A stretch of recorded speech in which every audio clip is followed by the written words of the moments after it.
Hello, Brad here, just to say we're super proud that the Friday 5pm podcast is sponsored by the Malt Miller, the UK's best home brew store. We use the Malt Miller for all of our homebrew experiments, as well as tapping them up for advice and binging on their awesome YouTube channel all the time. That's why whenever we release a homebrew video, we put a recipe kit live on the Malt Miller, so you can brew with the exact same amazing ingredients that we did. The same ingredients used by pro brewers. So alongside the Malt Miller's nitro-flushed hops, cold-stored yeast and milled-to-order malts, you can pick up recipe kits for our 5 Points Best Bitter, Russian River West Coast IPA, and now the fastest beer in the world, a hazy session IPA that goes from grain to glass in less than 48 hours. Sign up to their newsletter at tinyurl.com/Malt Miller to get 5% off your first order. With the Malt Miller's amazing customer service and Johnny's 48-hour recipe, you could order the ingredients on a Monday and be drinking the beer by the weekend. Speaking of which, it's Friday. It's 5pm. So enjoy this week's Friday 5pm podcast.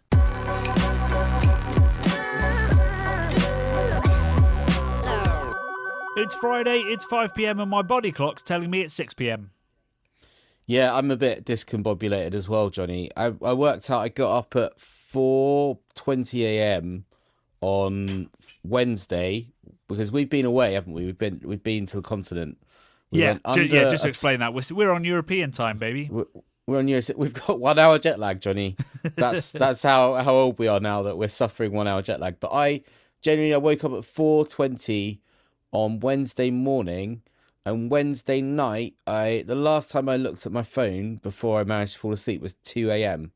So by my reckoning, that's 22 hours I was awake for. Isn't that mad? Yeah. It might be 21 hours because of the backwards or forwards time clock of Europe. I can't remember which one it is. But yeah, I was pretty tired. We did a lot of filming that first day, and as soon as I got in, I was full of adrenaline seemingly from our meeting with our friend over there, Owen. And then I got woken up at 6am by street cleaners collecting bottles because they recycle bottles over there. So just loads of crashing glass at 6am, which made me jump out of bed and go for a wee, at which point I hobbled myself on, there was like a bit of furniture at the end of the bed, which I totally busted my knee on, which is the same knee that I've damaged twice by falling over twice on the same knee within the last 4 months. It's like having a conversation with my nan. It's just mostly about pretty falls nan related. with you.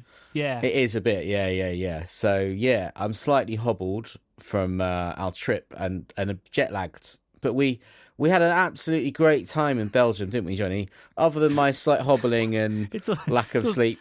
Yeah, it's also like getting a holiday report from my mum. It's like, well, how was the holiday? And you get the travel chat. You get the small injuries accrued, and then they're like, but the holiday, the thing you asked about. That's all I got to say. Good. Great. One word, great. No, I thought I'd get it out of the way so I didn't derail us once we get going properly. But do we want to talk a bit about follow the? It's like the rule of content. You're supposed to start with a bang, and you literally did. Yeah, man. I started with several bangs. Bang my knee, smash glass outside. Yeah. Bang. Yeah. It was very bangful. You might have taken it a little bit too literally. We went past. Sorry, Johnny. Just to derail one more time, we went past an axe throwing and beer venue in Brussels, and its tagline was "When beer and axes bang," which we both laughed at. Something was lost in translation there. I'm not even sure it was lost in translation. I think it was a terrible attempt to sound a little bit saucy. Yeah, when beer and axes bang. Very strange. But anyway, enough bang chat. So that was not... I don't believe that particular bar is really sort of included in the UNESCO definition that we were there to learn about. But we were over in Belgium for 48 hours, not even 48 hours, actually, during which we made did quite a lot of filming. We made a film about Delacen. Huge shout out to Ivan, who was a very gracious host, a very interesting host, full of knowledge, history, philosophy, and just absolutely sensational beer. It's been a while since I had a Delacen beer, and as always, drinking at the brewery adds a little je ne sais quoi to the beer, but it was just everything was delicious, and the place is beautiful, and well worth the slightly odd trek out of town past the Brussels dock, which I can't understand how Brussels really has a dock. No, it's pretty inland. We didn't understand very, that, did we? very inland. So I guess the canals of Belgium don't fuck around. No, they're pretty wide. I mean, it looked like almost like the Thames or something. How wide it was at points. Well, maybe not that wide. I think Tower Bridge would have wide. gone a little bit further. yeah, maybe not that wide, but it's pretty wide. Yeah, so we went to Delacen, and we also made a film at the Belgian Beer World, which Belgian Beer Experience, I believe it was called. Well, it's kind of both. Maybe it's both. It was sort of named different things, wasn't it? Yeah, I don't know whether Belgian Beer World is within, but the Belgian Beer Experience. Either way, it's in the old exchange building of Brussels. Yeah, this stunning, huge building, and they have spent millions upon millions on both the revamp of the building and the museum itself, which is like one of the most high-tech museums I've ever been into. It was a Belgian Beer World Experience, Johnny, because I'm just watching a clip that I filmed on my phone. It was the Belgian Beer World Experience, so it's all of it just cobbled together. It's all of it cobbled together. But I tell you what wasn't cobbled together was the Belgian Beer World Experience, Johnny. It was, like you say, it was one of the most high-tech museums I've ever been to, let alone a beer museum or experience. I don't know if it's an experience or a museum. It was educational. It was entertainment, edutainment. They had a thing called the Yeast Theatre, which was awesome. It was like a 4D experience where they had like a sort of Disney style animated film that had a little character in it, which was, I'd like to say it was cute, but it was a bit menacing, and it was a yeast cell, and you followed his sort of journey through his work day, and you met all of his friends in different work scenarios, whether they be working making bread or top fermentation or bottle fermentation or wild fermentation, all this kind of stuff going on, while we were in a darkened room that was surrounded on the floor with projections on the walls, was totally projections on the ceiling, had like bubbly, immersive color changing lights that sort of really set the mood.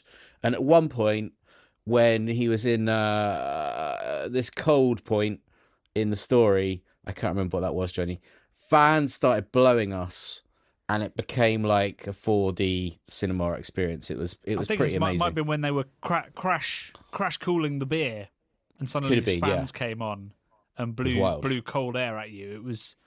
It was full on, and I think it was a lot to take in. You know, we sort of found ourselves just sort of laughing at just how much they'd done to tell a story. But to be fair, the yeast element of it was some of the best storytelling I've seen around yeast, because yeast is obviously incredibly hard to talk about and to sort of make manifest, because it's brilliant. Yeast is microscopic, as we'll know. So they did a really good job of that. And as a whole, it's a really interesting experience for somebody that doesn't know that much about beer. I remember when it opened, some of the Belgian beer bloggers were quite critical of it. But I don't, you know, as Owen Walsh, who's a great beer writer who we went for drinks with that night, sort of said, it's not for beer geeks. And I think maybe the museum advertised itself slightly wrongly to start with, or invited, you know, the geekiest of beer experts who went around picking holes in the history. And don't get me wrong, there was the odd error in the history, but so, you know, the information was incredible. It taught you a huge amount. There was an amazing bit that was basically like a digital brewery where you could mill things yourself, you could choose your malts, you could choose your hops, and it would animate it all on these giant like looking down into a mash tun. It was super really cool. Really cool. And yeah, we filmed there, and then at the top of that they've got a roof terrace with over 100 beers, about 50 on draft, I think, with this beautiful view pretty much over the Grand Place. Like an incredible thing. And I just wandered around going, you know, while we're tearing down Burton-on-Trent, closing our museums, closing our breweries, stopping working with Shire horses, like just in sort of terminal decline in terms of the heritage brewing side, Belgium are investing tens of millions of pounds into theirs, and it was. And they'd given them one of see. the best buildings in Brussels. In my opinion, historic buildings, one of the best.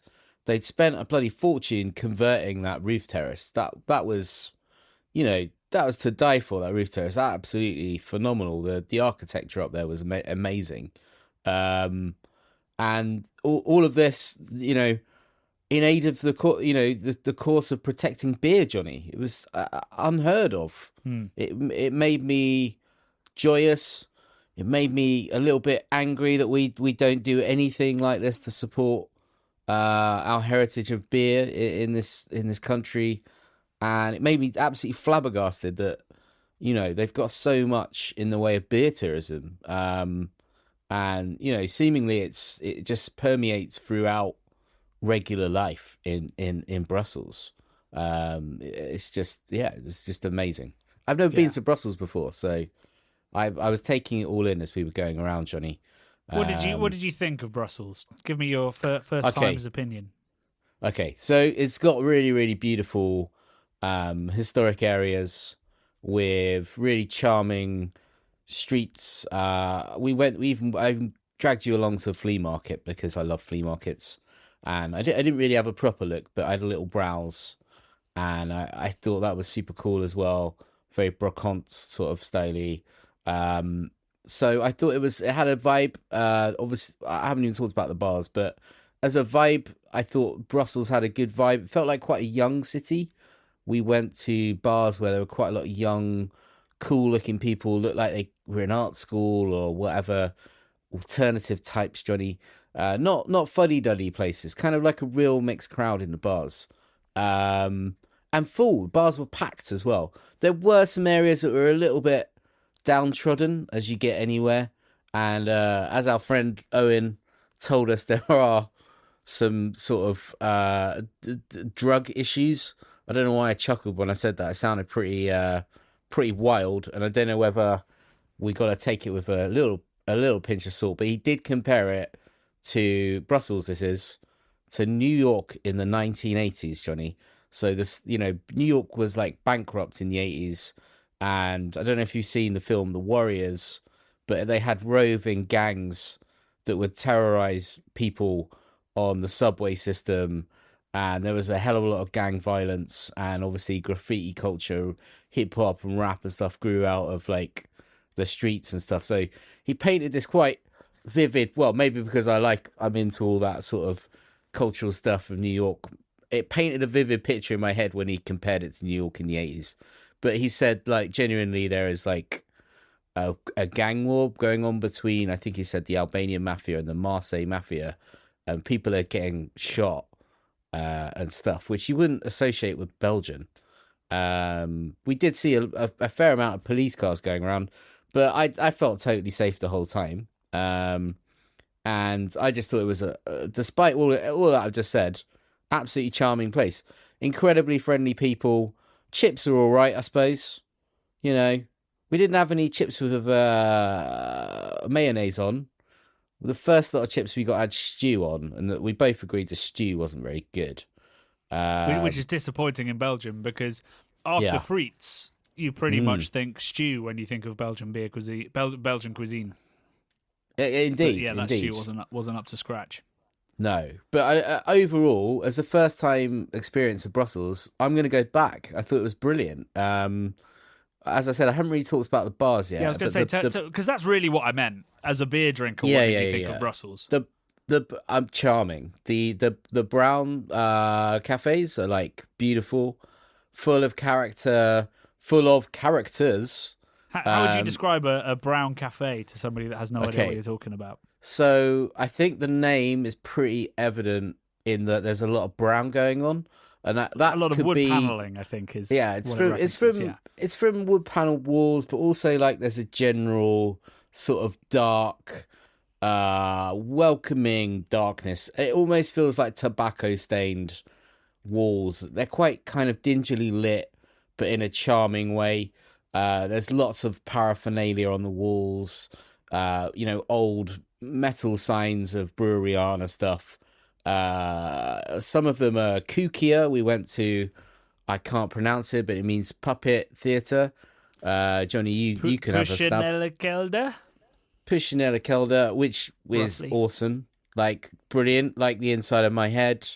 Just full of just mad stuff on every wall you could look. And sort of the closer you walk up to everything, the more detail you see.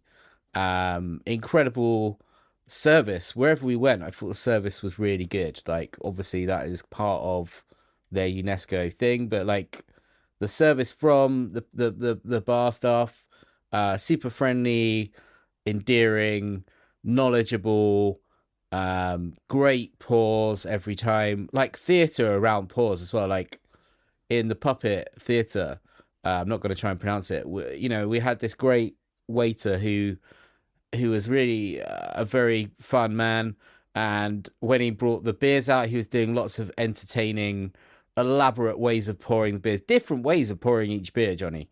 Obviously, Belgium's famed for its glassware. Every brand has a different shape, different branded glass, and there's kind of theatre around all of that, and it makes the experience feel extra special and unique. And I absolutely loved it, as I've always done whenever I've been to Belgium. I'm just like, this is how you do it. Like in the same way when you go to Czech Republic, you're like, this is what it's about, and Germany as well, and obviously the UK. Yeah, but, I think that Belgium has the best. Well, maybe the Czech Republic, but in terms of like when you go into a bar feeling like beer is getting the respect it deserves, and you are getting, a unique and caring, thought through experience. It doesn't come much better than Belgium. And I'm sure there are lots of Belgian bars where the service is crap and they don't really care, but most of the bars that we went to, and admittedly, we were going on the advice of Owen Walsh, who was out with us for that evening, but pretty much everywhere we went to essentially what felt like almost like a student union right by the flea market for lunch, but it had great beer, again, great service, great pours, even in a place like that, which was definitely not a specialist beer bar. It just, like so many bars in Belgium, it's like you don't expect it to be anything special, but there will be something world-class either on tap or in the fridge, which I guess you could compare to British cask ale. It's like even the worst pubs have cask, but obviously because they have to look after that cask, sometimes it's ropey, whereas in Belgium, if there's Westmalle in the fridge, you're going to be okay, basically. You're going to have a brilliant beer. So, yeah, I mean, Pushing Kelder that's my number one tip for, if you only have time to go to one bar. It's right by the mannequin piss, which is the kid that's pissing statue. It's a beautiful, beautiful bar full of lovely people who serve beer right and care, and the beer list is excellent. I had Arabeer, which is my favourite Belgian beer, poured with drama by our man. Oh yeah. And then the Brown Cafes are really great fun. So it's kind of like almost like a Belgian traditional pub. It's like you feel like it shouldn't be cool and full of great beer and full of lovely people, but they pretty much always are, which is a bit like our traditional pubs as well. You could feel like you could chat to anybody. It's a younger and trendier crowd than you get in a trad pub in the UK, but it's got all of that tradition, but also great beer. We haven't thought we drank lambic out of jugs, like big not porcelain, jug ceramic lambic jugs rather than Gers or anything, like proper straight up lambic in two different places. We had Girardin, and then we also had some sweetened stuff from the Timmermans bar, which escapes my name at the moment, but a beautiful old bar. Exactly. Different but fun experiences. Like, kind of one was a bit more elevated than the other, but the other one was just as charming and had a pub cat and a group of younger people that seem to be playing techno music on their phone, which is a little bit annoying. I didn't hear it at all. That must be... you're deaf. Yeah, I am.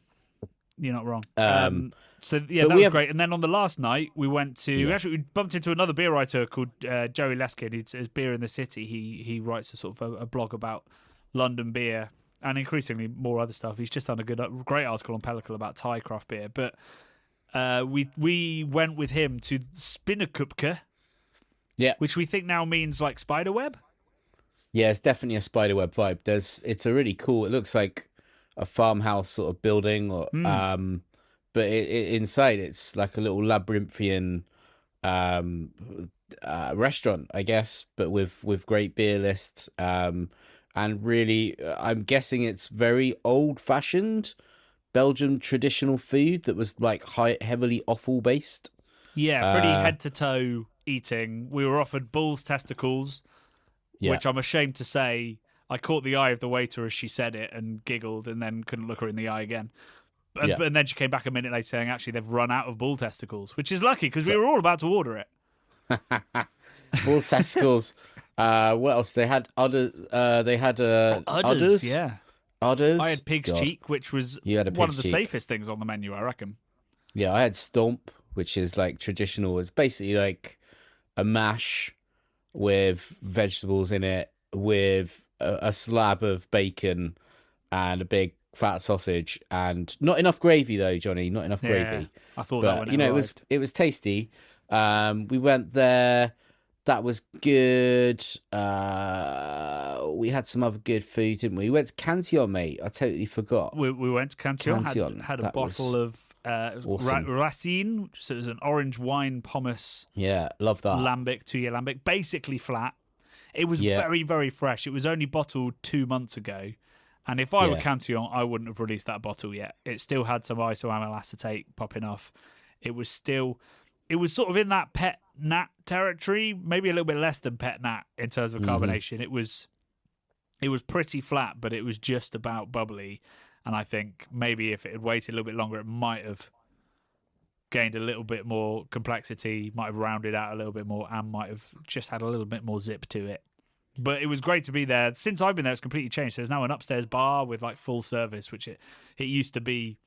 It used to be very much, wait, I order here and can I sit there? Because there's a guy just like bottling things here. Like, is this okay? And now it's very much you go in. Once you've worked out the bar is upstairs, it's very. They've clearly finally decided no, we're gonna have to run a bar. Yes. Yes. And it still has that weird hushed reverence that it's always had. It's also still full of Americans. Yeah, big time. But it's still it was a nice experience and it was a decent beer. I wish on reflection I should have chosen an older bottle.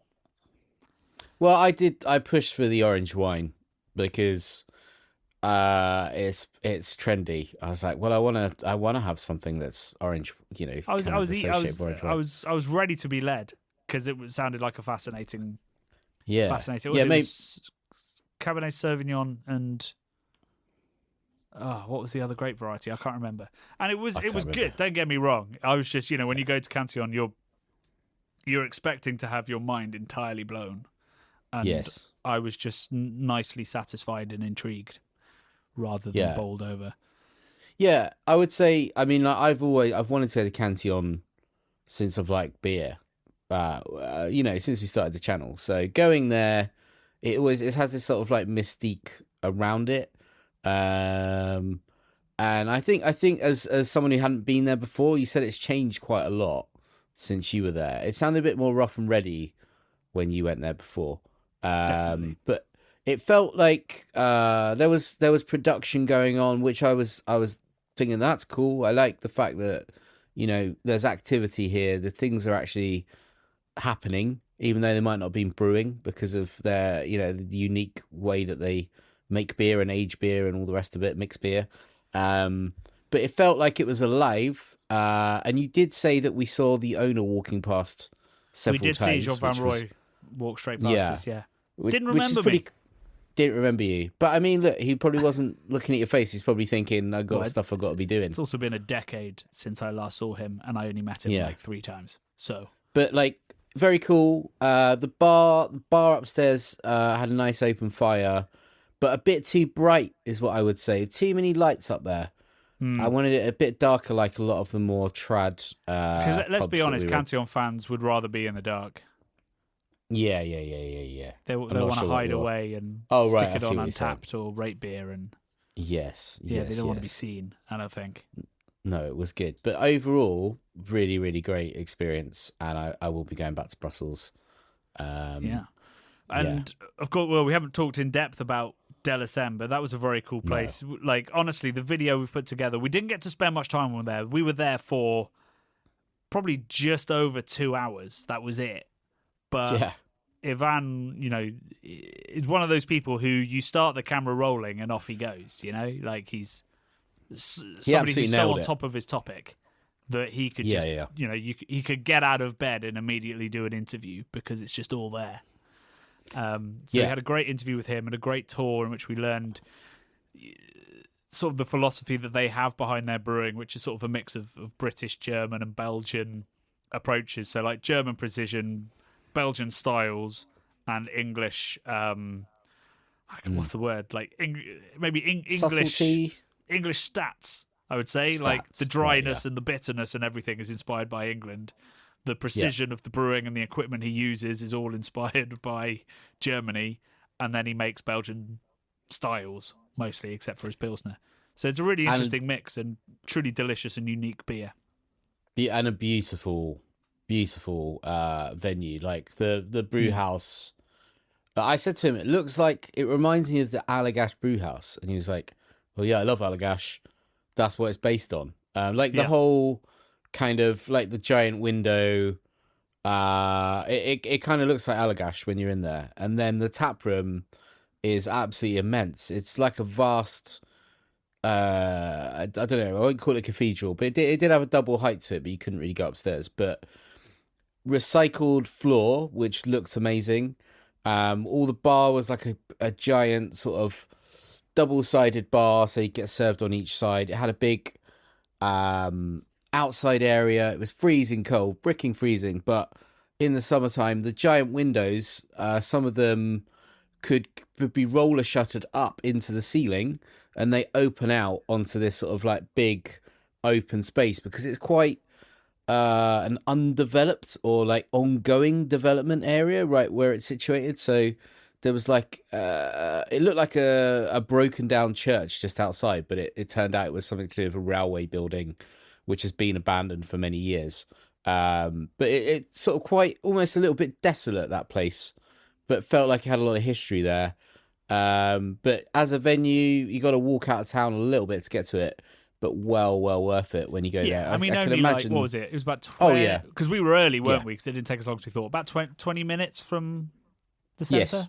Yeah, I'm making out like, it's a marathon or whatever, but I mean, it was 20 minutes to everywhere, which is a great thing about Brussels as well. It's like Brussels Amsterdam or whatever. Small, really. Yeah. You can kind of get to wherever you want to go within about 20 minutes, that's a good city for me.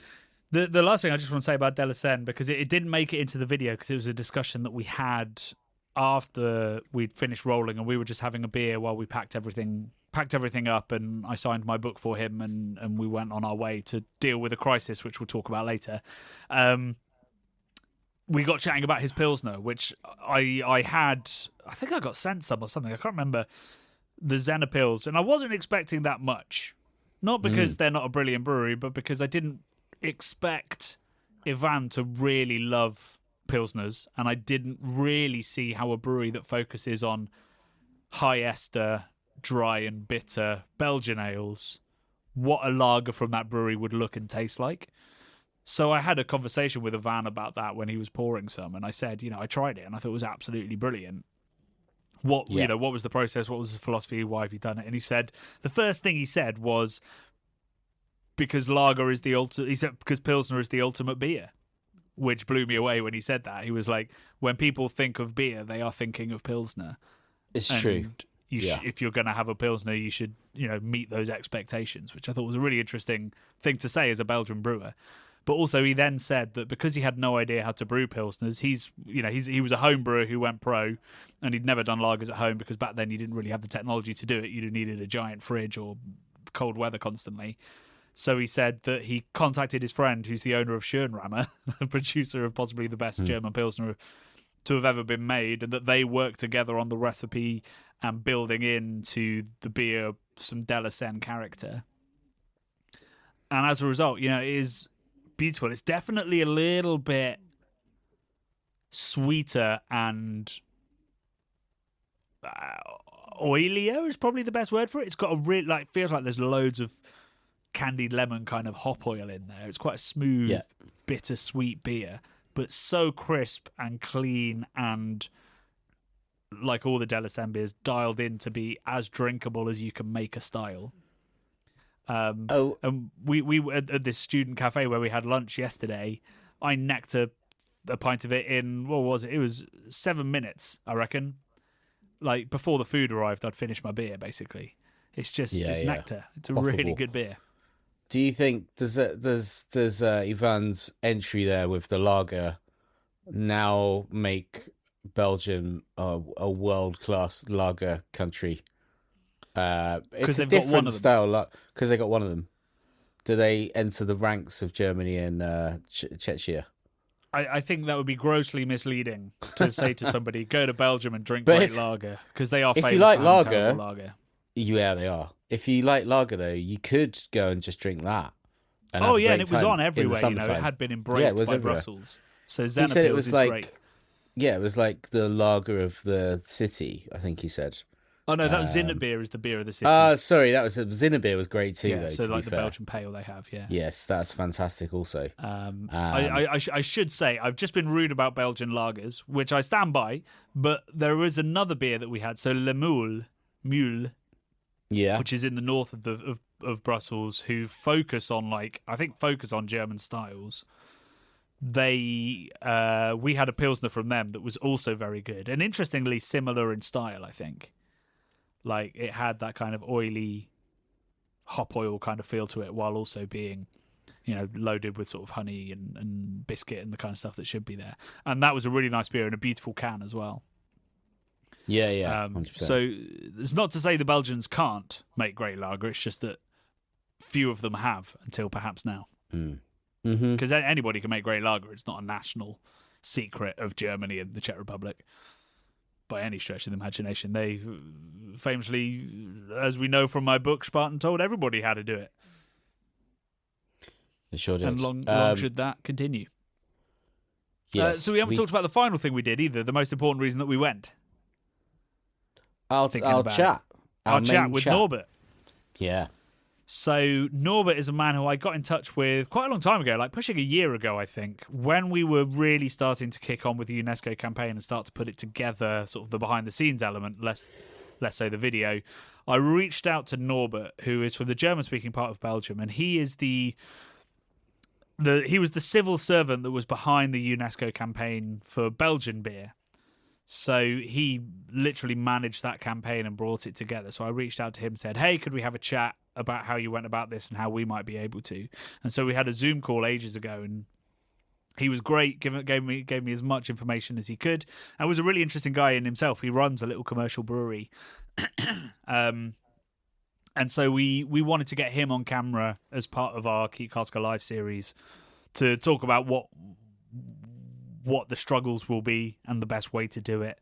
And we thought it'd be really useful for everybody at home to know that and also know how they can help. So we met him in the Puppet Theatre and had a great chat about not just UNESCO, but what beer culture is about and why it's important, which I think is going to be a really nice section of the final episode, penultimate episode. Oh yeah, we've added another episode to Keep Cask Alive, possibly, folks, so it's all going to get confusing now, but he'll be in one of those. Yes. Yeah, we had that conversation yesterday where we just said there's so much to fit into the last episode that we're contemplating splitting it into two because there's just too much gold, Johnny. Yeah. Too much nectar. I mean, most people would have, edited and finished the video by now, given that it comes out in 3 weeks' time. But no, we're still filming it and deciding whether it's 1 or 2 episodes. Yeah, that's how we roll. So, R.I.P. me. We got back late last night. We're still on Belgium time. But while we were out there, of course, the next episode of Keep Cask Alive went live. Late. Yeah. Are we gonna go into the detail of why, or is that I think people need to know. I mean, I'll make it the short version. Yeah. But essentially, filming in a football stadium while there's a game going on is very complicated rights-wise. Yes. And there was some miscommunication between me and the representative from Brighton and Hove Albion about what was actually allowed. And so we sent them a first version, and they said, sorry, there's some things in there you can't use. So I did a new version. And then an hour before it was supposed to go live, Brighton came back going, actually, I'm sorry, there's one more shot you need to remove. So me and Brad, like mid-interview with Ivana Delacen, and I got this email. I don't know whether Brad saw, but my face dropped and I was swearing to myself under my breath and wondering what we could do because the video was uploaded. It was scheduled to go live. We told everybody, this is the link, go tell your friends.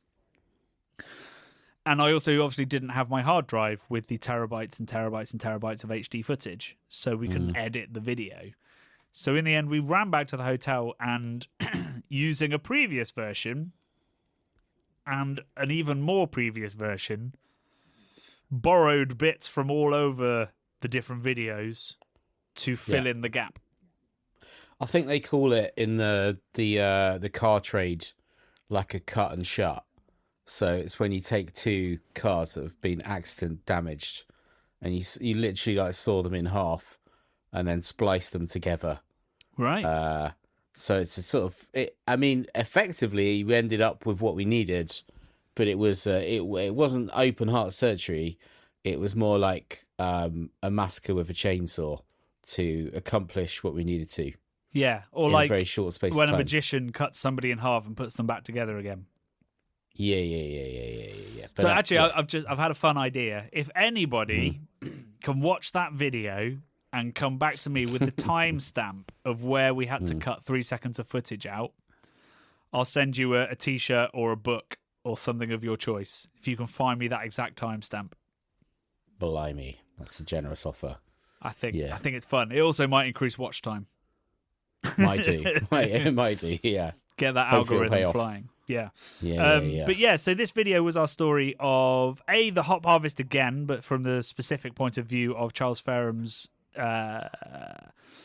experimental hop breeding program, where they're trying to obviously breed new, in particular, highly aromatic hops. But that's definitely not the only focus that they have. They also want to future-proof varieties, against drought and diseases.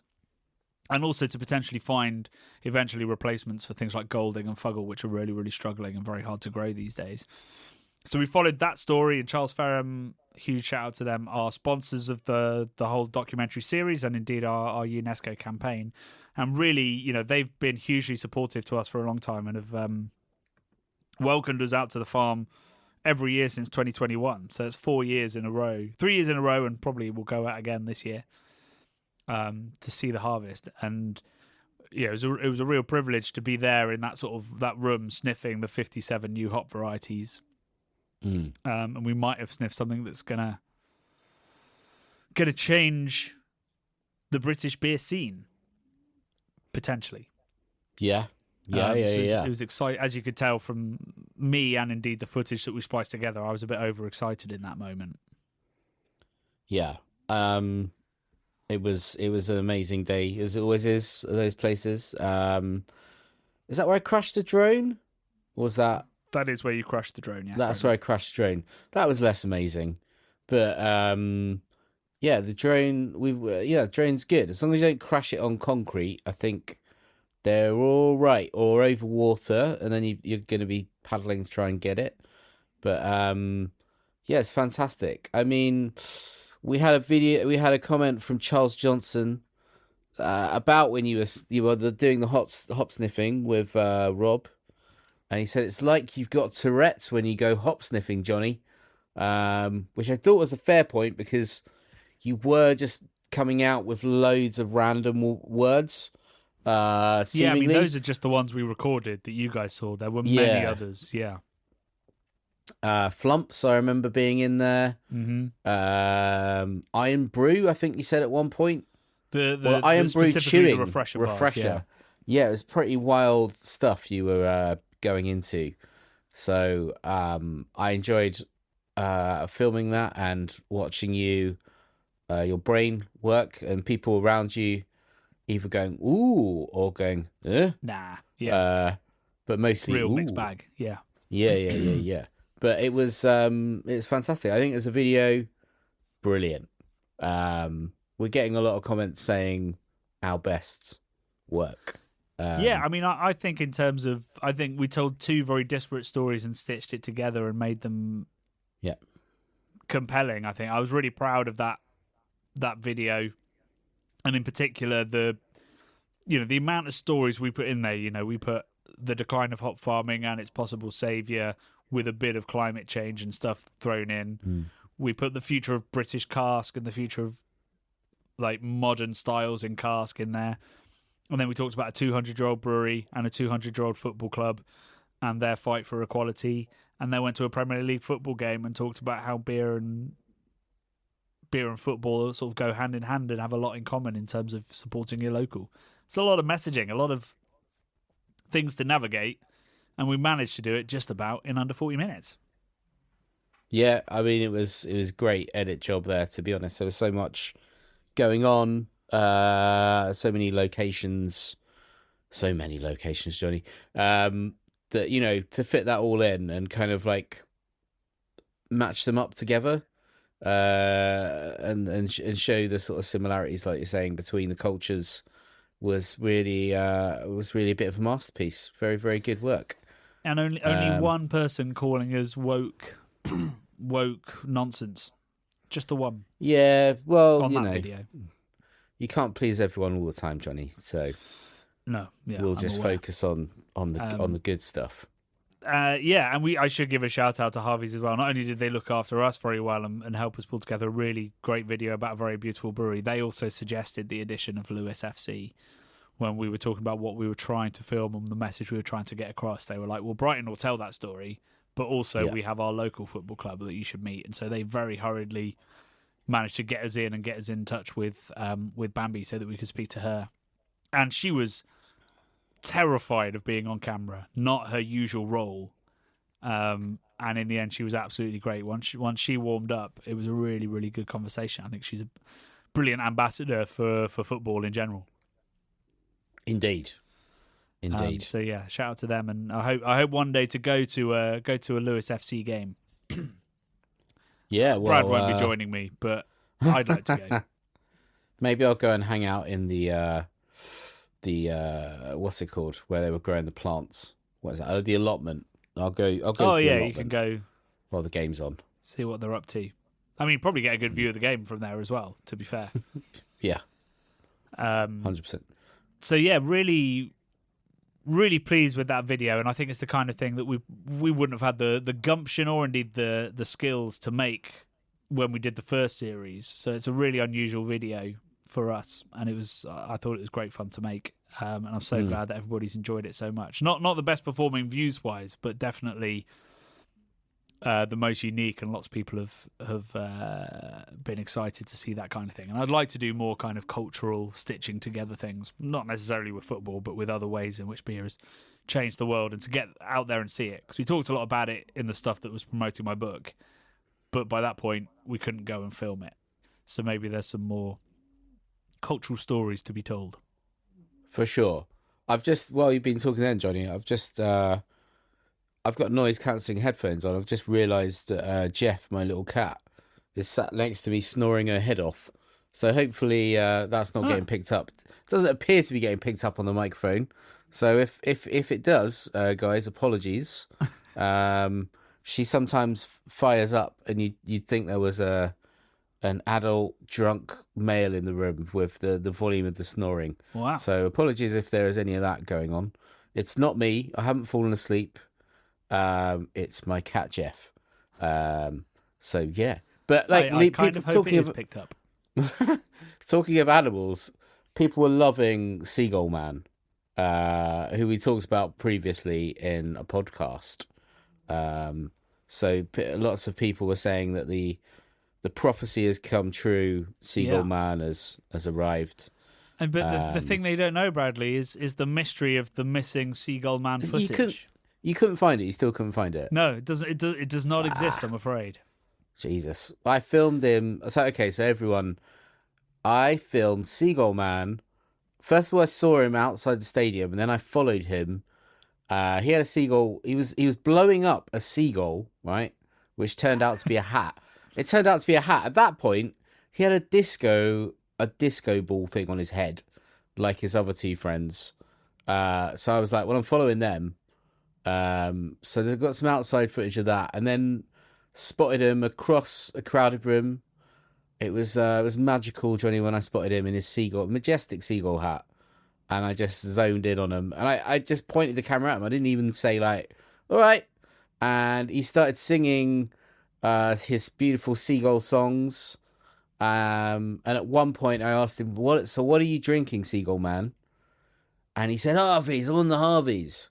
And then he sang a song about Harvey's and being a Harvey's man and why it was the best. And football, Harvey's. And I definitely recorded it, but it seems to have gone missing. Camera full of fuckery, maybe, I don't know, but it's gone. So that is lost to the mist of time now.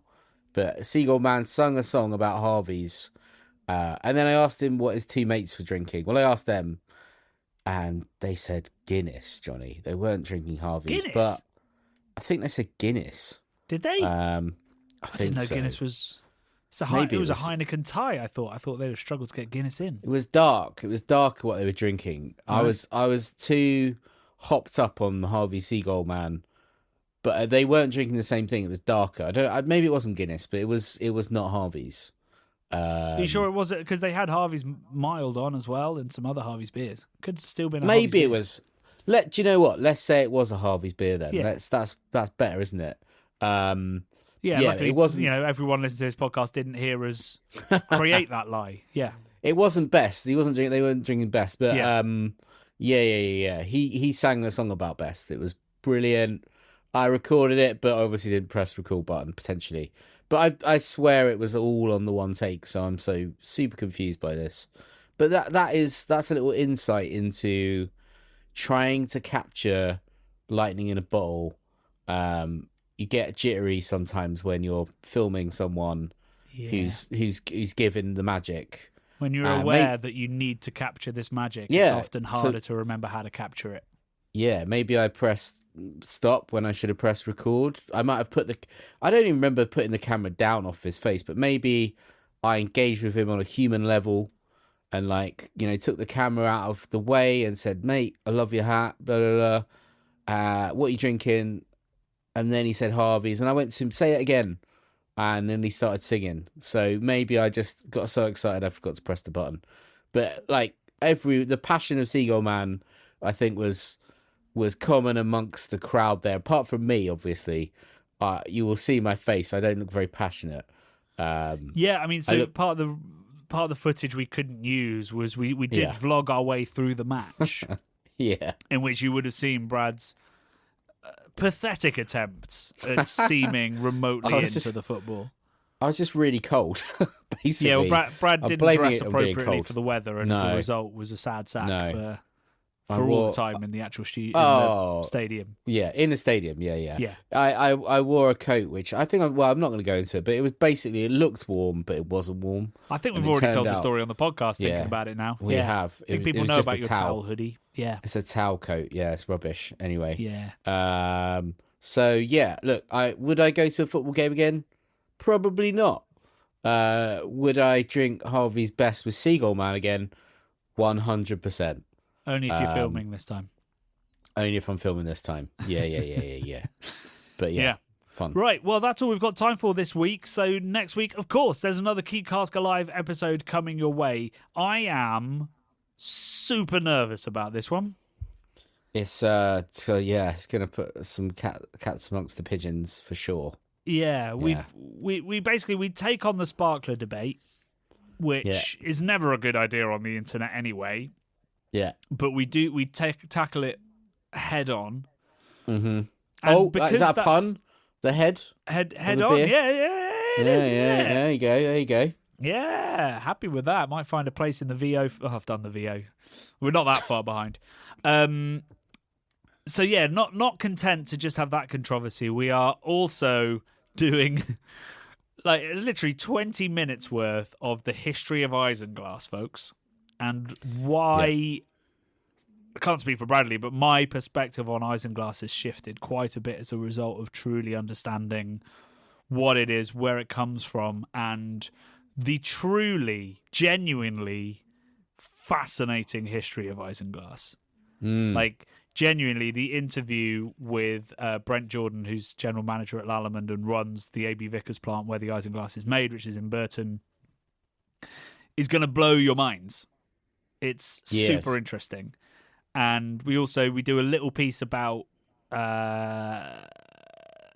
Brighton struggles. I go for a walk to walk off a hangover before I go to the shoot, and just get very depressed about the state of Burton's brewing heritage, and indeed, to some extent, the state of Burton. But before all of that, we go to the Devonshire, and I slag off Guinness. So we're just, we are just, oh my God. They're going to be coming out the woodwork next week. Yeah. I don't slag off Guinness, sorry. I basically say we should all stop obsessing over Guinness pours and start obsessing over cask ale pours. That's all I'm really saying. But I feel like that is going to come across as criticism of Guinness. It's not. It's trying to champion cask. 100%. But anyway, we'll let the internet be the judge. And yeah, so basically 3 major controversies in one episode for next week. And hopefully... You haven't watched the edit yet, have you, Brad? No, but okay. I'm aware of most of it. So you can't say how controversial it's coming across. No. But I mean, it sort of sounds like it's unmissable TV, Johnny. You know, is what I'm saying. You've set it up to be, you know, like you cannot not watch this. If you're listening to this right now, you got to make sure you tune in, guys, because it's going to be a good one. Whatever side of the debate you're on, there's going to be a debate, I think, in the comments. And, you know, all comments are valid, but, you know, we are on the internet and we open ourselves up every week to potential abuse or hate or love or, you know, empathy or, you know, people that feel the same way or different ways to us. And it is kind of, it's difficult. Just remember, please, that we are humans. Johnny is human. And, I think we all deserve our opinions, but also I feel like there was a subtle subtle twist there where you said, like, we're all human, Johnny is human. Johnny almost is as if human. you're kind of trying to say that it's Johnny's fault. Remember that Johnny is human. Everybody say Johnny. No. No, so I didn't mean to imply that. It's just I wasn't able to make the isinglass shoot was what I meant. So I wasn't there. Is basically all I was saying. Just to break the veil. Either way, Brad's message is, if you're going to blame anyone, blame Johnny. No, I'm equally to blame because this is not that there's anything to be blamed about, but you know, this is our baby. So please love us. Hopefully, it's much ado about nothing, and everybody's going to be fascinated, amazed, and have their mind gently changed to be more accepting of all of our divisive beer opinions. So that will be live on Wednesday. I should be able to do a premiere for that one, so you can get your abuse in early and direct at me. So that'll probably mean it'll go live at 5 p.m. as a premiere, and then obviously we will discuss all of the hate mail on Friday's podcast. So that's it from us. We'll see you on Wednesday. And remember, we're all human. Love and beer.